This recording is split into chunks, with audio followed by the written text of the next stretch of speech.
Hello and welcome to this current episode of Unboxing Russia. My name is Pradnya Bivalkar and I have Ekaterina Schulmann along with me today. Hello. To talk about a very interesting topic of elections and the role elites play in the whole process of elections and government formation. And power balances, power unbalances, the way autocracies preserve their hold on power and the role of the elites. So as you realize, very small topics, very easy to navigate. Absolutely, as always. Yeah. So last time we were talking about the ongoing many weeks event involving millions and millions of people, which are Indian parliamentary elections. So have they finished already or is it still going on? It's still ongoing. So tomorrow on the 7th of May, we finish the third phase of elections. By that time, about 283 parliamentary seats have been voted for.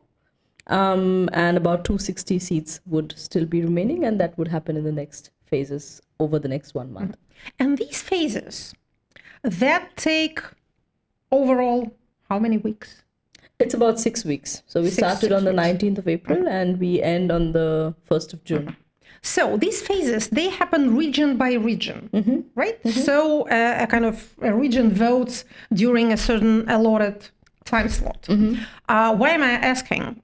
In 2024, during the most recent Russian presidential elections, we had for the first time the 3 days voting in Russia, which is a practice borrowed from the pandemic times when it was introduced for safety reasons, but now pandemic seems to be no longer here, but the restrictions or the laxities, the restrictions for the citizens and laxities for the machine itself are still with us. And this has been decried by critics as a measure that facilitates falsifications. Because if you have these 3 days voting, you have 2 nights when your ballots lie unobserved on balloting stations. So it becomes easier to doctor this ballots and consequently the results. But now I can hear people who, for example, listen to us or who for some other reasons are familiar with the way elections are held in India saying, well, you are bickering with our poor little 3 days, but in India they have 6 weeks. But if I understand correctly, that's a different thing. And how is it different?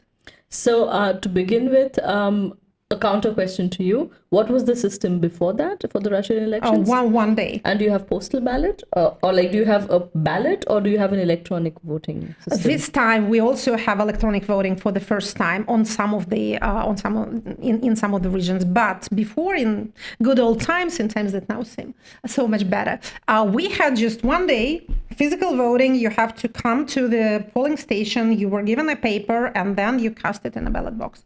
That's it. 8 in the morning, 8 in the evening.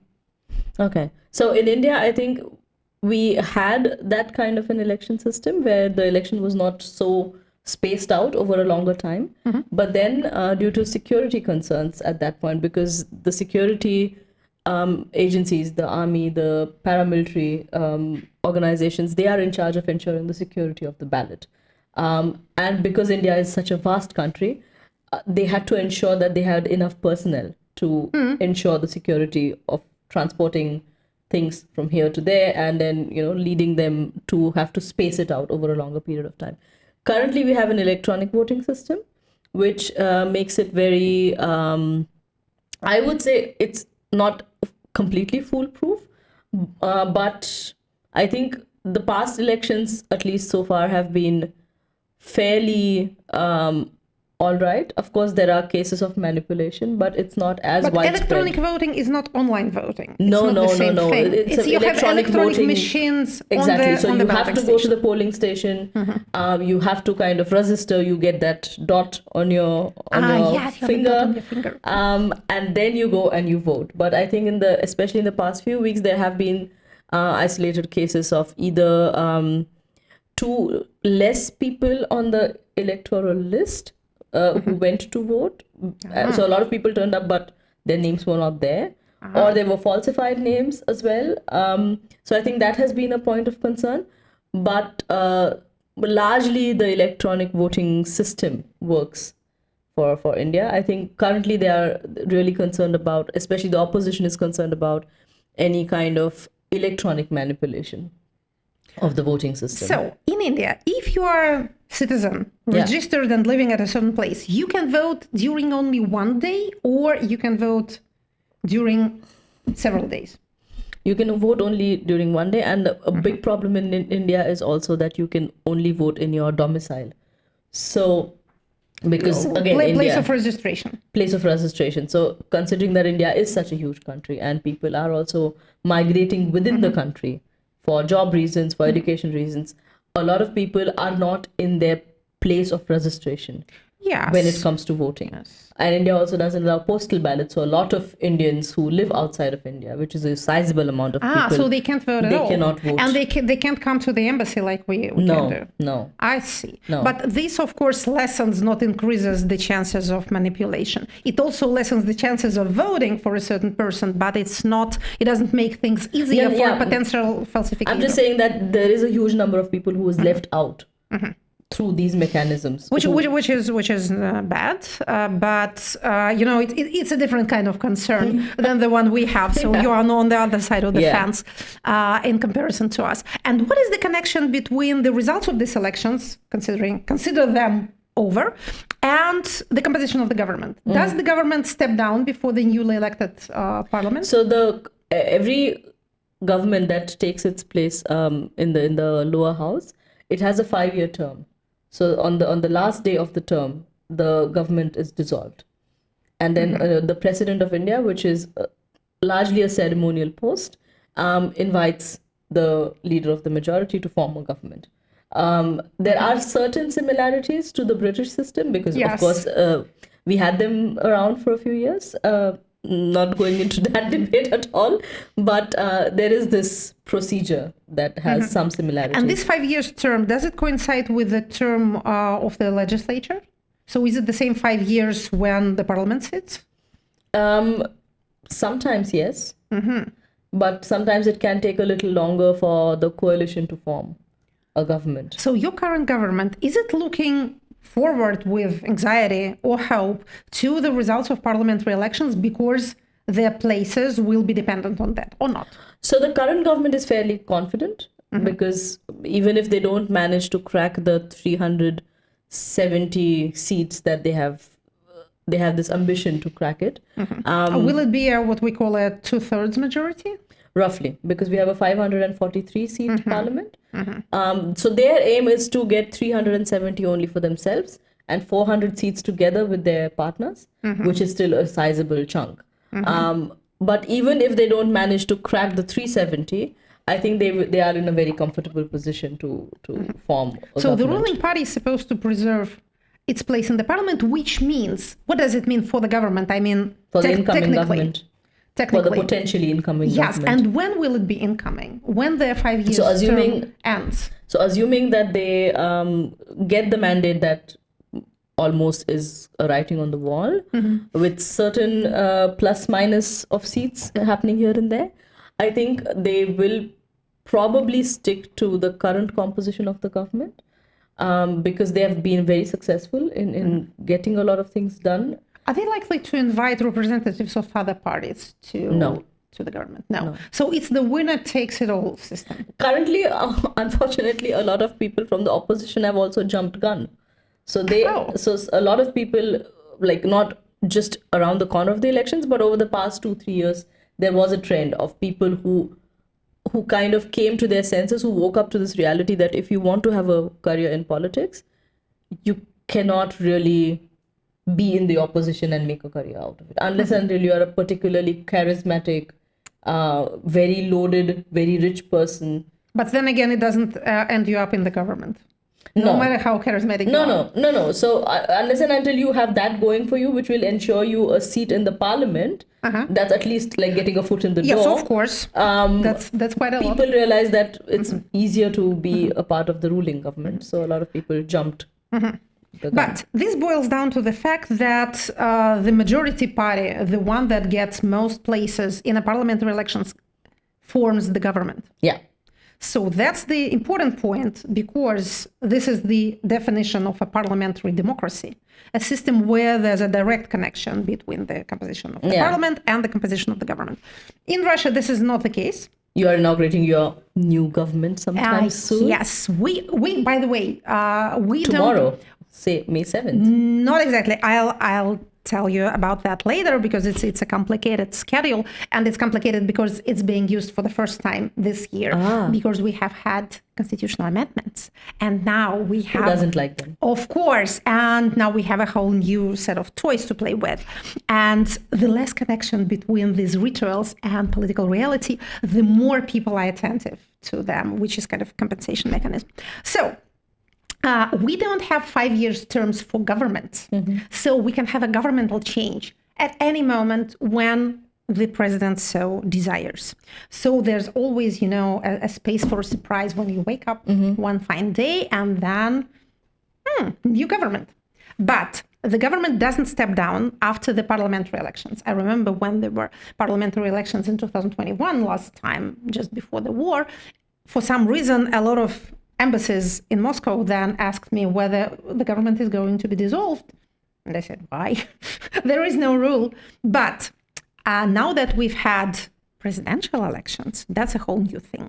So tomorrow, May 7th, we have inauguration of the newly elected president. Just guess the name of this person. Many people who must not be named. Yeah, of course. He who had better not be named. Or we call a host of bots on our poor innocent heads. Some people have lost count of the times he's done this thing. But I think we may count. He did it in the year 2000 for the first time, 2004. Then he missed one term, giving it over to the placeholder. Then there was the year 2012, the year 2018, and now we have 2024. So it's the 5th term. I don't know how is that in fairy tales. In fairy tales, usually have three times live happily something. Ever after. So now we are in the ever after region. So no 3 times for us. Okay, we're past that stage. So on the 7th, we have, a fond of fairy tales and theories explaining their historical roots and social significance. So on the 7th of May, we have inauguration, which is a ritual, a rather bombastic one is that. Constitution, music, etc. And all the elite members will be collected in the Kremlin to look at each other and to enjoy the show. And they need, now we have the leak saying that they'll need to do 3 COVID tests. 3 COVID tests? Yes, 3 COVID tests in a row, so that they're all negative. Okay. Why do you look surprised? Safety before everything. Oh, you guys take safety so seriously. Absolutely, especially where the president is concerned. So on the 8th, the government steps down.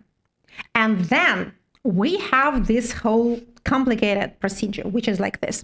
Previously, the president introduced the candidate for the prime ministry to the State Duma, to the lower house of Russian parliament, and the parliament approved. And then this new prime minister submitted his suggestions for the composition of the government to the president, and the president signed a decree. And so then you had this whole bunch of people all set in their places. But in 2020, we had constitutional amendments, and now the Duma will vote for every minister. It's like in the US, like you have a hearing for every person who's coming in. Yes, there will be hearing. There is no clarity on the fact whether they will have to make speeches or just be present, and whether the president will come personally and introduce them all, which I highly doubt, because Russian government is a bulky structure, so he'll get tired introducing like 15 people. I don't think that's manageable, but he'll probably come himself. If he'll do this honor to the parliament, he'll personally come and introduce the prime minister, and then perhaps the presidential representative in the Duma, that there's such a person, will do the introduction of the lesser guys. But there is a separate set of ministers. They are called the ministers with an asterisk. And these are the Siloviki, Okay. which is the Minister of Defense, the Minister Like of... the untouchables. No one can Yes, the Minister of Foreign Affairs and several others. And for them, the approval procedure is not in the lower house of the parliament, but in the upper chamber, Federation Council.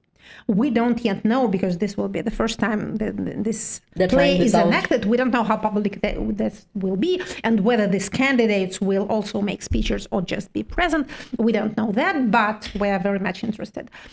Actually, technically, this whole festival can be prolonged during, I think, almost a month, like 4 weeks. But I think they'll manage much, much quicker, so as not to confuse the bureaucracy, who will not know who the new bosses are. It's quite interesting we're saying that, because there are certain similarities to what we do in India, and I think probably I missed this nuance earlier when I spoke about it. So the parliament has a term, but the government can always be brought down in the mid of a term if the opposition calls for a vote of no confidence. But this is what the parliament can do. Yeah. So, but it's not like the government has a fixed term. So if they fail to kind of prove their majority in the House and the vote of no confidence passes, then the president kind of has to invite. But the president can't initiate the dissolution of the government. No. Of course. That's quite different. Like the parliament has to go through that motion to realize that we are not in that space of consensus anymore. So we don't have a support majority, this government. and now we are in this conundrum. So we have to have a new government. We have this no confidence procedure de jure in Russian legislation, but it's so complicated that it hasn't been used since the 90s. But the president can do it anytime. He can sack any minister, or he can dissolve the government. Or now, according to the new constitution, he can even change the prime minister without dissolving the government to save himself trouble. So his hands are untied in every conceivable form. But the question that remains is this: with all this new set of rules, with all this new set of riddles to play with, are we going for to the big have... boys in the Siloviki? The Siloviki, the non-Siloviki, the lesser creatures, there's something to do for the State Duma, there's something to do for the Federation Council. So everyone has a role to play. You know, if you can't give people power, or if you have actually divested them of any power they had, give them something in return so that they can do their dance and enjoy that at least. That's what Louis XIV, the Sun King, did to his aristocracy. He engaged them with rituals and with the highly complex rules of the life at court, so that they would fight for imaginary symbolic privileges and stop being the threatening feudal lords who once almost uprooted the monarchy during the Fronde, which was during his childhood years. And he prevented that. And that's how that's what not the only way, but one of the ways he constructed an absolutist monarchy. The comparison is not exact, of course, but it illustrates the power of the ritual. But going back to the big boys in the game, the elites, or the oligarchs, or whatever one might want to call them. I don't think we have oligarchs any longer. I think all of them have been kicked out? Or they have been co-opted into this vertical system where, of course, you can own property, but you own property only so far as the president agrees that you are worthy of it. Okay. And if he changes his mind, then your property changes. Then you don't have any property anymore. Yes, and oligarchs are technically people who combine assets, ownership of assets, with political influence. Of course, if you own assets, you inevitably have some degree of political influence, for example, in the place where you own an industry. So you are a job provider, you are a taxpayer, and you have to be reckoned with to an extent. But this is not oligarchy. So what role are they playing in new government? Again, if we rule out the oligarchs, which I think are the things of the past, we still have, of course, and more than ever, we have clans. And we have those clans, meaning interest groups in the language of political science. And one of the main business the main business, perhaps, of the president is to preserve the equilibrium between these clans. So the question with the new government is this: if it does not reflect any possible change of public opinion as reflected in its turn in parliamentary elections, then are we going to have any personal changes? And if we do, why does it matter? Is it really important or not? Because on one hand, again, the president decides everything, at least that's the generally accepted idea. On the other hand, we have the war actually going on. And we have this war waged by a highly conservative system that has for more than 2 years avoided any change whatever. There have been no social lift going up because of the war, which would have been a natural thing to happen when you come to think of it. War is the time when you can lose your head, but you can also make a career. You can become, to continue our French comparisons, a young General Bonaparte who wins a battle and so becomes a power in the land, or at least you can show your talent on the battlefield and become the Minister of Defense. And this brings us to the question of the Minister of Defense, which is all the news now in Russia. We'll come to that. But first, I think I'll have to explain a bit about the government and the clans. So on one hand, if you have a large-scale war, it stands to reason that you need to bring some new people in if you want to actually stop dragging this endless war and you want to bring it to some sort of conclusion. Imagine yourself planning for a special military operation, a swift and final something, like in Crimea in 2014, and then you are mired in this war, which, again, kind of proceeds the way you wanted because Russian forces are moving on, but you win over with immense loss and cost. You win over another village, and you win by completely eliminating it. So it's just a heap of rubbish and a lot of dead bodies. Okay, and then comes the next village, and then the next. And you haven't taken any town, and you have not achieved your goal, which is basically toppling the opponent's government and establishing a friendly regime. Because what again, the eternal question, what does Russia want in this war? Of course, again, I think it's, for me, it seems quite clear. They want a pro-Russian government in Kyiv, like it was in the times of Yanukovych. This is the goal. Or if they can't achieve that, they may be satisfied with the second best thing. And this is the draining of Ukrainian blood in such quantities that Ukraine becomes a battlefield and not a country. So it cannot be a functional country because it's engaged in a constant war and it's bleeding and bleeding and bleeding. And its infrastructure is being battered. So the West is getting really tired. Well, yes. In terms of support, they are going through their own Again, the cycles. West being tired was very much the thing discussed a few months ago. Now it seems to be again, yes. Or discussion. people are tired of expecting the West to get tired. They don't seem to get that tired. At least it doesn't seem to have decisive, especially with the new funding coming in. Yes, of course. But now we are coming into the dangerous field of military expertise, which is not my kind of expertise. But I have one question. Yes, because you mentioned the goals of the war and all of the multiple stakes that the war potentially holds for different people.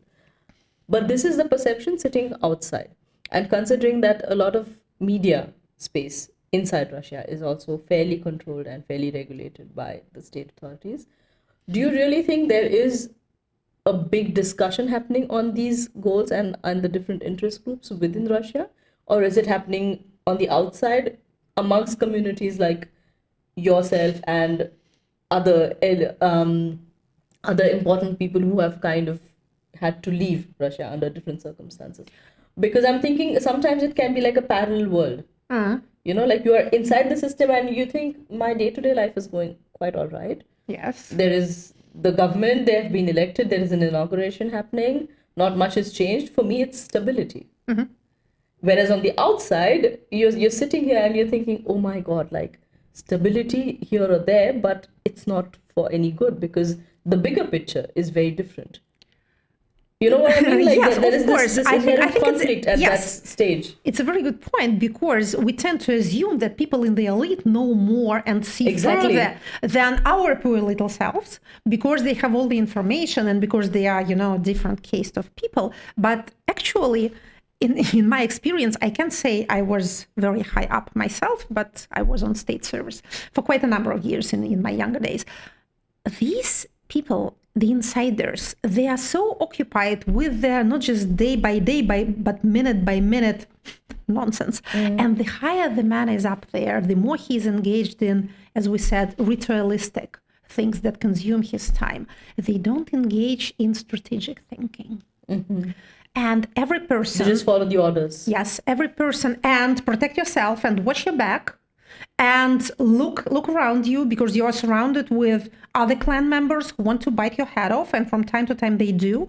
You know that Russian politics during recent, I would say, 10 to 15 years, have been very much centered in the Siloviki community, and they have just two tools to decide any problem: murder and criminal case, or criminal case first and murder afterwards. They still operate under no man, no problem motto, descended from Joseph Stalin. So the stakes are really high. And on one hand, it's extremely tempting to stay within your comfort zone of this running in a wheel. On the other hand, you know and understand that you are in constant danger. And this combination of comfort and risk, it meddles with your head. And it is the most unfortunate combination for any rational thinking. And do you see any concrete manifestations of this perception of being in fear or being in danger amongst this elite class of people who are ruling? Well, to give you an example, there's constantly some arresting activity going on within the elites. The most repressed category are the mayors. And this has to be understood within the context of there now being almost no direct mayoral elections in Russia. So these are people appointed by the governors, and still they are being detained and arrested almost on a daily basis. Or it happens in the ministries, it happens in the governmental structures. Ministries are also governmental structures. It happens within the Siloviki communities themselves. It's kind of an ongoing background to your daily life. And of course, in a highly corrupt and at the same time verticalized system like Russia's, there are no accidental people within the system, even on a lower level. Well, on the very lower level, municipal level, for example, you just need to do the work. So everyone can belong to a clan. But a bit higher, and especially where some sort of money are concerned, allocation of governmental resources, then everyone belongs to some clan or strata or interest group. So if you take one man here, it sends a signal up there, and then there needs to be a counter reaction. So this is the way they live, and a rather ugly life, I think that is. Again, in this unholy combination of privilege and comfort and constant danger and paranoia, and you never know whether it's paranoia or whether it's reality. But studying the war, we have noticed with the Russia watchers that high-profile cases have been put on hold. In what way? We have seen no high-level, high-profile arrests or new cases being opened since the beginning of the war. Old cases were finalized. People were getting prison terms. Prison terms became harsher than previously because generally there's this kind of brutalization, which is inevitable when you have the war. So there's just more cruelty. And when you could get, 5 years previously, now you get 12. But it was the finalizing of cases that have been dragging on for years. Russian court system is notoriously slow, and people spend years in preliminary arrest. And this sometimes that's it. Because sometimes when you get to court for your case to be decided, it happens that you have already served your term. So since 2022, there were no, as I said, no new cases against people like ministers, deputy ministers, governors, anyone higher up. So as not to create too many ripples and leave it very calm on the surface. We can only make working hypothesis, assumptions, or what is called in English educated guess. My educated guess is this: preservation of unity, or at least the facade of unity, was more important than feeding the Siloviki with that or this new head of something. And the bureaucracy, because generally the victims are the civic bureaucracy. And of course, the wolves are the Siloviki. All the wolves also tear each other's throats as well. But the bureaucracy generally had to withstand the shock of the war and isolation and risk and uncertainty. They had to remain loyal, and they had to remain at least partially effective. In order to do that, this constant threat, I think, had to be put on hold.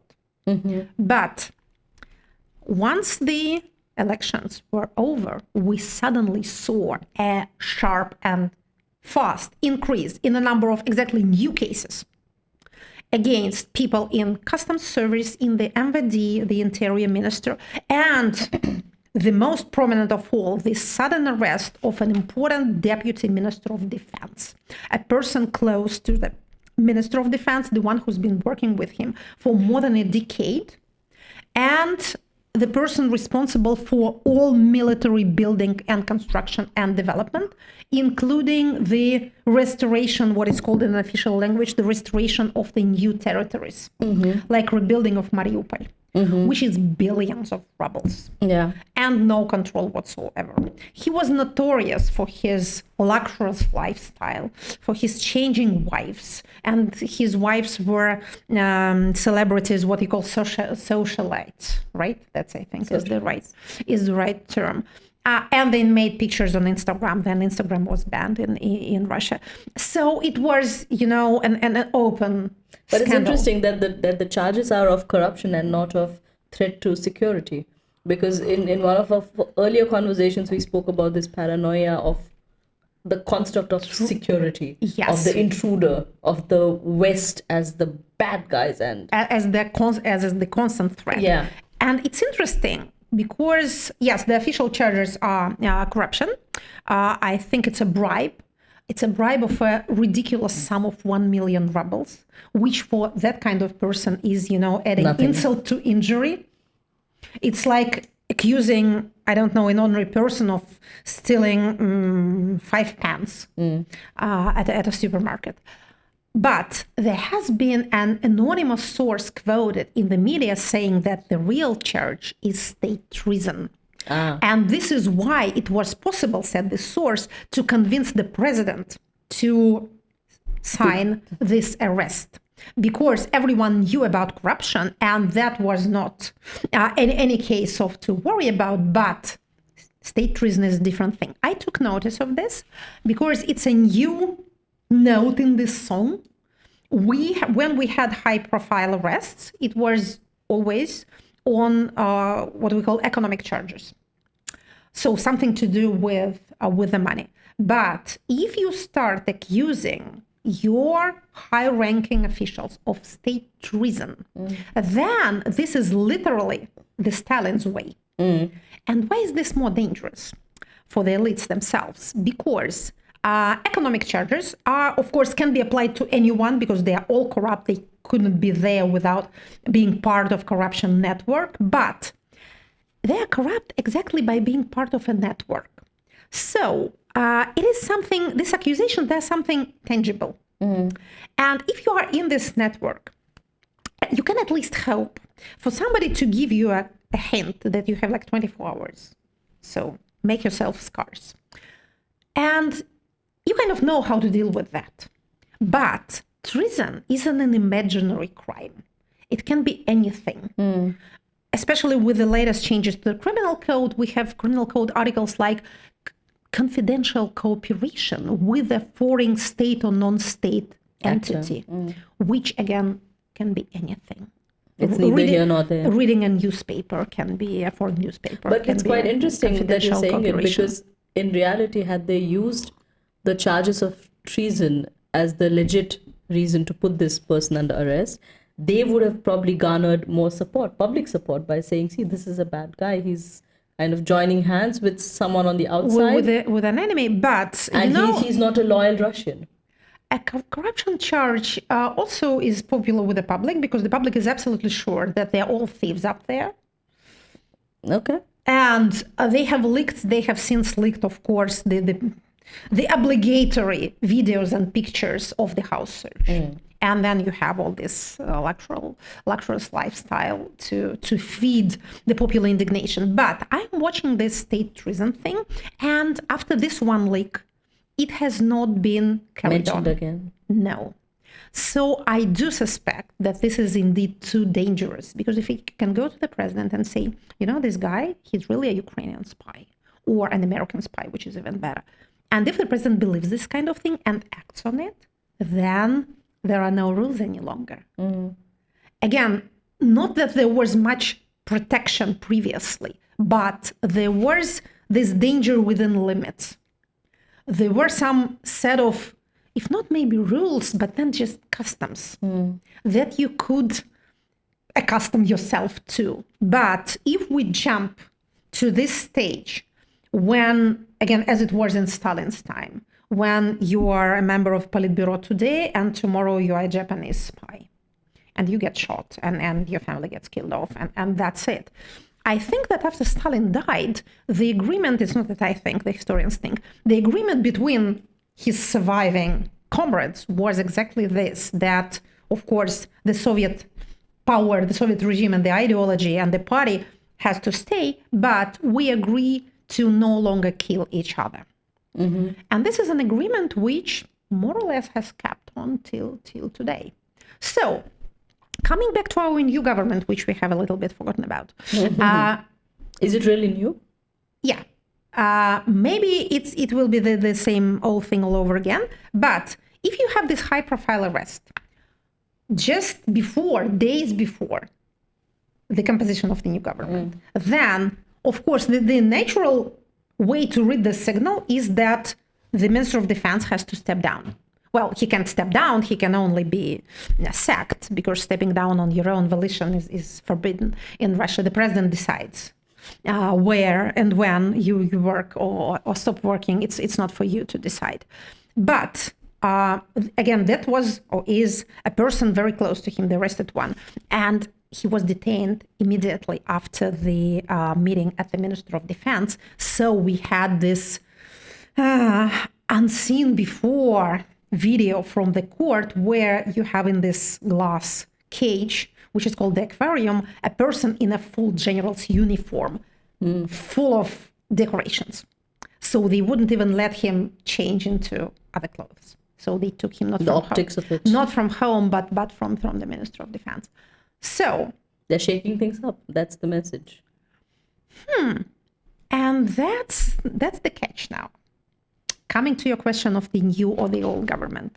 Again, if you have the war that's been dragging on for longer than you want it to drag on, and of course you have resources for like another 12 to 16 months, but you don't want to be in this forever, then the natural thing to do is maybe to change the people who conduct this war for you, to bring somebody younger, some new perspectives, more energetic, etc.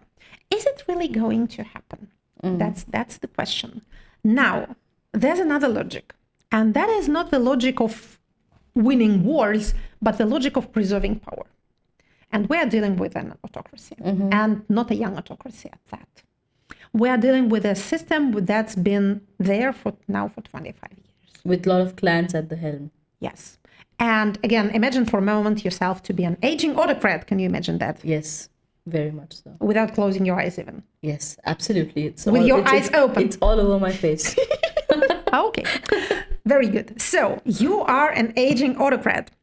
You got yourself into a war, which maybe, if you don't exactly regret it, you wanted to go the other way. But first and foremost, you want to remain in power. And you want to remain in power till 2030. That's your New Year resolution. And again, you don't read political science articles or surveys or academic research, but if you had then you could come upon a research that demonstrates that for personalist autocracies, renovating their surrounding, making personal changes, especially bringing in new people, increases the danger of a coup d'etat. Statistics show that. When you come to think of it, it also stands to common sense. If you bring in new people and you are this kind of patriarch, remember you've been at your job for a quarter of a century, and you surround yourself with these new guys and they're absolutely loyal. Of course, you brought them in. They have no support base but in your goodwill. But with all that being said, they still look at you as they sit around you thinking, well, I'm certainly going to outlive you, old man. So I'm going to see the day after tomorrow without you in it, possibly. So, of course, I depend on you totally. So I need to do your bidding and I need to do this proactively. I need you to like me. I want to become a favorite and all that. But I also need to think about the future, which will be mine, not yours, for natural reasons. And then the next step of this thinking is this. Maybe we should hurry up with this day after tomorrow. So now that we are all in here, maybe we know better how to run the country than this old guy. You are the old guy. So what would you do after your inauguration? I think that even if we take this example of a Minister of Defense, the natural thing, the thing that lies on the surface would be, again, to bring him down. Now that you have started not just arresting his near and dear deputy, but also coming for other people on a lesser scale, but still people who are known to be members of this Shoigu clan. For example, several people in the Moscow regional government. Why Moscow region? Not Moscow, the city, but the Moscow region, the surrounding territory. Because the governor of this Moscow region is supposed to be a political godson of Shoigu, of the Minister of Defense. He's son of his deputy in his previous ministry, which was the Minister of Emergency Situations, which he created himself, even before the Soviet Union collapsed. Shoigu, by the way, is by far he's not the oldest guy as far as age goes, but he's by far the oldest official in the government. He began his career before the current president was anybody at all. And again, at one time, he was Minister of Defense. His former deputy was the Minister of Emergency Situation, which is also a Siloviki ministry. It's important. They also have guns, generally speaking. His deputy's son was the governor of Moscow region, which is the region surrounding the capital. So he was an extremely powerful person. Since then, the president demolished him a little bit by bringing an FSB guy to head the emergency situation ministry, so that Shoigu doesn't, in fact, run two armed ministries at the same time. And maybe this current governor of Moscow region is now something more than just a political godson of the Minister of Defense, but still they are connected. They are related. And of course, with the start of the war, and especially with the, again, paradoxically or ironically, with the downfall of Wagner and with the killing of Prigozhin, the Minister of Defense became the monopolist on this war thing, which is natural. War should be waged by Minister of Defense, not by a mercenary group. But in the estimation of an autocrat, they became too powerful. So to conclude, I think it would stand to reason, to this specific autocratic reason, to let him stay with his roots cut off, especially with the channels of enrichment cut off, because that was what this arrested person, by the way, we can name him, his name is Timur Ivanov. That what was he responsible for? It were exactly the channeling of budgetary funds to the necessary companies who did those building, and building in a war territory, it's a godsend. It's a gold mine. You pretend to build something, and then there's some shelling or explosion goes on. It happens, and then you say, "Oh, our newly erected building has been demolished into shreds. We need to build it all over again. And you can do it as many times as you want. Before you conclude your conclusion. Yes. I've been sitting here listening to how you see these things. And I cannot help but think if this could also be a potential attempt at diversion of, because see, it's not any minister that has been, targeted. It's the Minister of Defense. Yes. So it has a double impact. The countries in the neighborhood, the enemies, if one might call them that, they are going to take note of it. That something's happening in the Ministry of Defense, which is interesting.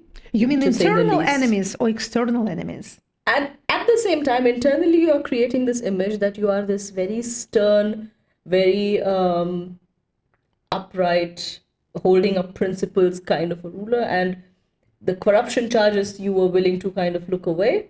Mm-hmm. But state treason, absolute no-go. So then you kind of just sack the guy. The guy has to take a fall. Uh-huh. Whereas in reality, in the background, you're doing something really different. Maybe I've been reading too much of, these spy novels and all of that, or watching too many series. But I'm thinking it can also have the potential of being a very good diversion of something that could pan out in the next few weeks. What do you think? Then, if we follow this scenario from your imaginary TV series called The Regime, I think... Which is, I don't want to go into the analysis of the series. I haven't watched it, but I was recommended to do so. Yeah, but there have been a lot of mixed reviews on it. I haven't watched it as yet. Mm-hmm. And I don't have a TV at home. So, a little personal detail. So, if we follow this scenario, which again, if I understand you rightly, seems much more probable to me, the Minister of Defense stays in his place. Okay. His deputy goes to prison, not on charges of state treason, but on these infamous and insulting corruption charges. Mm-hmm. He gets a new deputy chosen by the FSB. So there's a rebalancing of the clan. A too powerful clan has been forced to take a couple of steps down, but not demolished completely, because then you have the same situation all over again. Somebody else will be too strong. And that is the FSB guy then? That is the FSB guys, or the enemies of Shoigu, whoever they are. What we are doing here, we're not trading in insider gossip. We are trying to understand the institutional mechanics. Yes, and potential implications of this mechanics. So, and then again, if you are aware of this common sense logic, which forbids you to bring a real renovation, a renewal of the people around you, and to add to this, you are an old man who doesn't like new faces, and who does? In the age over 70, you like familiar faces. So if this logic is correct, I would rather bet on that. Then we'll see the same prime minister, the same minister of defense, maybe somebody from the somebody among the regional governors brought into Moscow to head some minister or other. And then perhaps there's another thing which I think is probable. It's this.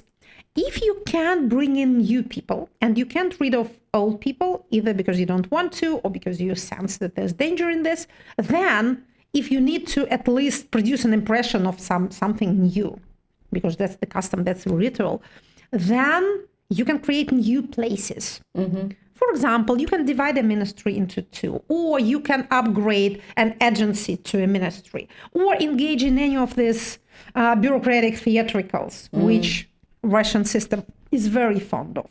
So maybe we'll have, again, and we had it previously, the Ministry for National Affairs, which is now a federal service, or, well, maybe something else on the same scale. This, I would think, is not impossible. There's been rumors of the creation of a Minister of Patriotic Education and Youth Affairs. One would wonder why it hasn't been done before. Of course, you need to construct the ideal Russian, just like we need to construct the ideal Indian. Why do you need to construct an ideal Indian? Because there is no ideal Indian. The idea of being an Indian is so diverse as it comes. Is it any danger to the current leadership? Having a diverse idea of what it means to be an Indian? Yes. Why? Because the attempt right now is to construct, and I insist on the construct part, because it is not available as we speak. There is no unifying list of attributes that you can say, if you kind of check all these 10 boxes, you are an ideal Indian. Because we don't have people with the same religions, different languages, different ethnicities, different castes, if that also kind of adds in another layer. So the current government is kind of trying to create this construct of an ideal Indian, largely based on the religious denomination, or using religion as a marker. So if you are a Muslim, you can be a good Indian? You could be, but it is subject to speculation, to put it in a very politically correct manner. Because the notion of being an ideal Indian would be then on certain verticals of, you have the religious tick mark, then you have certain belief systems in certain set of ethos, certain values. If the guys at the top could have their way, then potentially it could also be a very patriarchal system, as if we are not patriarchal at all. Enough, we need it yet. more, we kind of need that reinforcement of patriarchy again. And I think that's a very problematic construction of how they perceive what an Indian could be. Because if you ask someone coming from South India, the idea of why they call themselves Indian could be very different as someone who comes from the West or from the Northeast. Is this diversity of Indian people, of Indian society, reflected in the composition of Indian elites? Yes and no. So yes, in a sense that you have a regional diversity, largely, not always, but like, for instance, the western part of India, the southern part of India, and the northern part of India is fairly well represented in terms of elite. But the eastern part of India still continues to be largely underrepresented. Why? Is it poorer? Or It is poorer, and it has not been kind of accorded a lot of governmental measures to kind of come out of that poverty. And those areas also continue, some of those areas also continue to have the largest set of natural resources. So they have the good stuff, but they don't have the good infrastructure or the people with the business mind acumen to make money out of it. That's putting it in very, very simple terms, very dumbed down terms. But diversity in terms of elite, if you look at it in religious lines, then sometimes yes, but if you look at the number of people who are of Muslim background, not necessarily practicing Muslims, but with that heritage, who are kind of the elite in India, you would probably be able to count a few on your hands, as opposed to the number of people who come from, who have a Hindu heritage or background, or even Parsis for that matter, because they have been around for a while. They are the business families in India. So I think it's a yes and no answer in that sense. Coming back to the elites and the mixture of comfort and paranoia that we have mentioned, it is generally supposed that elites are more invested in an autocratic rule than in a democratic one, because under an autocracy they have, more privileges, more leeway, less outside control, less responsibility to report to anyone, and there are, of course, more incentives and less checks on corruption under an autocracy. In that case, India is very, very interesting, because the Congress party, which had been in power for most of the time since independence of India in 1947, it became a dynasty. It became a dynasty that has been in power over and over again. So they could be the political elite, but somehow they have not been ascribed the attributes of being authoritarian regimes, barring the very notable example of the one woman in power, which was Indira Gandhi. But otherwise, I think they've had fairly, I would say, decent, if that is a word in this context, governments which are not authoritarian in nature. That's because you have unpredictable elections. And now we have a government democracy, which kind of touts off its credentials as being non-elite, of people with more humble backgrounds. Yet they have the tendencies of becoming an authoritarian regime at some point. So you had a kind of dynasty of aristocrats who as yet preserved democracy, and now you have this person who is supposed to be married to his country, to use the Russian phrase, and he has much more pronounced autocratic leanings, right? Yeah. So that's why it's a little different in the Indian context, I would say. Yes, it's interesting, but generally, coming back to the said Russian case, or many said Russian cases. Must not be named. On one hand, of course, if you are an elite member in an autocracy like ours, you have unlimited opportunities for self-enrichment.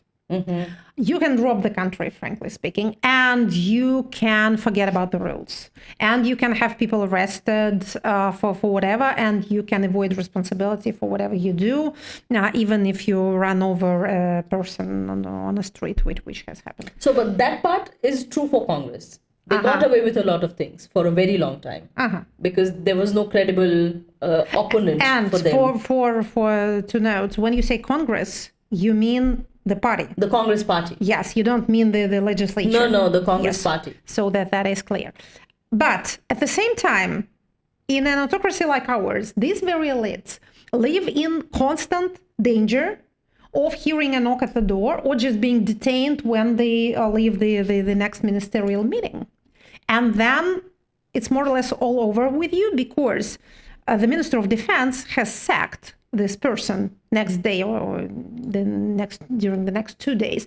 No one came up in his defense. Not even his wife spoke a word. When you have some minor liberal arrested, you have an outcry.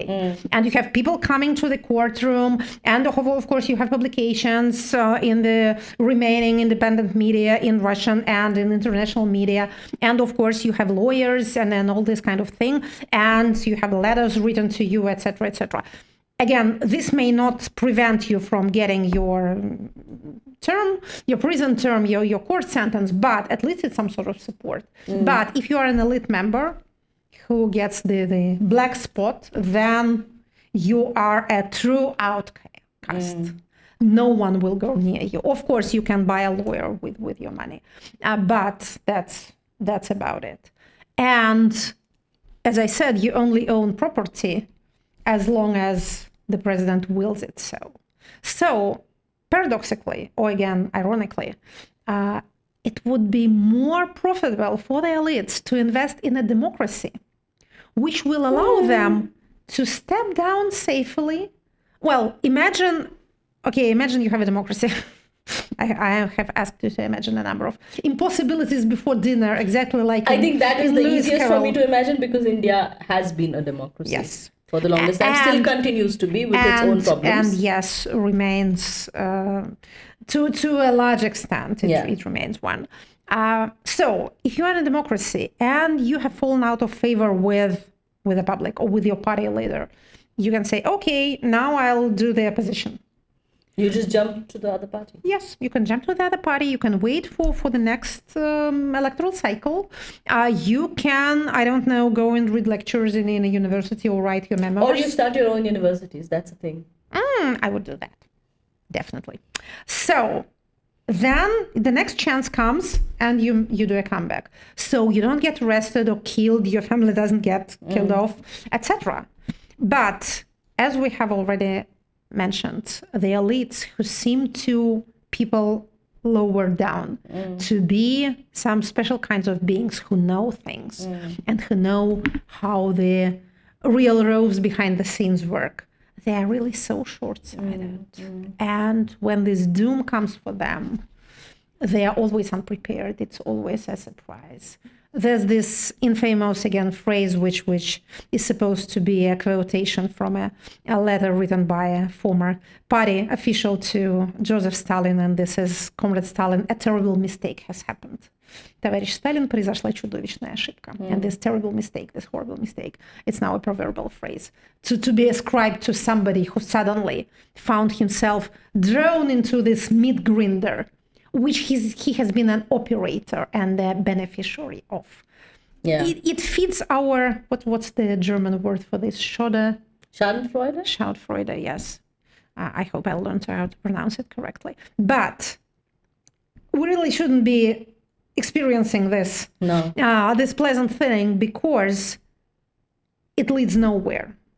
The next person will step into the warm shoes of the recently deceased and then follow the same roads. It's pretty horrible when you come to think of it. Yeah. So, to conclude, on that very positive our note, advice to the elites: definitely invest in a democratic mechanism. It will preserve your life and your freedom and your property. Regardless of how corrupt you are and all the things that you've done in the past. Maybe you'll have to tone down the corruption thing a little bit, but you'll be able to pass on your social position to your children, maybe with less money hidden in a Swiss bank, but with more safety and more chance to actually share a name without hiding it. I don't think I would suggest that to the Indian elites, but let's stick with the Russian elites. I think it's a universal advice, so I would... You would also advise it to the Indian elites. To everyone who is listening to us and who will hopefully listen to this peerless, I think, conversation on things Russian and Indian and... Elsewhere and universal. During our next installments, we suppose that the next issue will be held on Zoom probably, because my colleague is going to visit India. And unless I chance to go there by a coincidence, then we'll have to do it on Zoom. But we need to try that as well, because much as we love being in the same studio, sometimes regularity is as important. It's key. Yeah. Yes, maybe it's more important. The regularity is the soul of institutions, and we aim and we have the ambition to become an institution in our own rights. Do you have an ambition to become an institution? I do. I have just been an autocrat for 25 years. So. Yes. Okay. So I am an institution as we speak. You are an institution already. Okay, but an institution is only an institution if it can survive personalities. Yeah. So if I have turned up for the next episode, I've survived. Very good. All right. On that very confusing note, thanks for this conversation, Ekaterina. Thank you.